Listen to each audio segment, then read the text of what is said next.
আসসালামু আলাইকুম। আমি ডক্টর জান্নাতুল ফেরদৌস বলছি। আশা করি সবাই ভালো আছেন, সুস্থ আছেন। আজকে আপনাদের সাথে যে বিষয়টি নিয়ে কথা বলবো সেটা হচ্ছে শীতকালে বাচ্চাকে প্রতিদিন গোসল করানোটা বাধ্যতামূলক কিনা। না, এটা একেবারেই বাধ্যতামূলক নয়, কারণ আপনারা শীতকালে ঠান্ডার মাঝে বাচ্চাকে 2-3 দিন পর পর গোসল করাতে পারেন।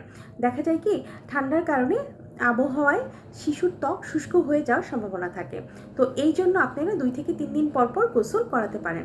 এছাড়া প্রয়োজন মতো যদি মনে হয় যে না প্রতিদিন করাতে হবে, তাহলে প্রতিদিন করাতে পারেন। তবে কিছু জিনিস মাথায় রাখতে হবে, সেটা হচ্ছে পানি হালকা গরম রাখা। শীতকালে ঠান্ডা পানি এড়িয়ে হালকা গরম পানি ব্যবহার করলে বাচ্চার জন্য ভালো। গোসলের সময় কমানো মানে কি? মানে হচ্ছে বিষয়টা হলো বেশি সময় ধরে গোসল করানো ত্বক আরও শুষ্ক হয়ে যেতে পারে। তাই 5 থেকে 10 মিনিটের বেশি সময় নেওয়া যাবে না। এর মাঝেই বাচ্চাকে গোসল করানো শেষ করে ফেলতে হবে। ময়েশ্চারাইজার ব্যবহার করা। গোসলের পরপরই ত্বকে ভালো মানের একটা শিশুদের উপযোগী ময়েশ্চারাইজার লাগাতে হবে, এতে ত্বক শুষ্ক হবে না। গোসলের বিকল্প, প্রতিদিন যদি পুরোপুরি গোসল না করিয়ে গা মুছে ফেলা যায় তাহলে কিন্তু সমস্যা নেই। পা পরিষ্কার করতে হবে, হাত পরিষ্কার করে দিতে হবে। ভালো করে যদি পরিষ্কার করে গা মুছিয়ে দেন তাহলেও কিন্তু হবে। আর শিশু যদি খেলাধুলায় ময়লা হয় বা ঘামের কারণে যদি গোসল প্রয়োজন হয়, তবে কিন্তু অবশ্যই ওই দিন সাথে সাথে গোসল করিয়ে দেবেন।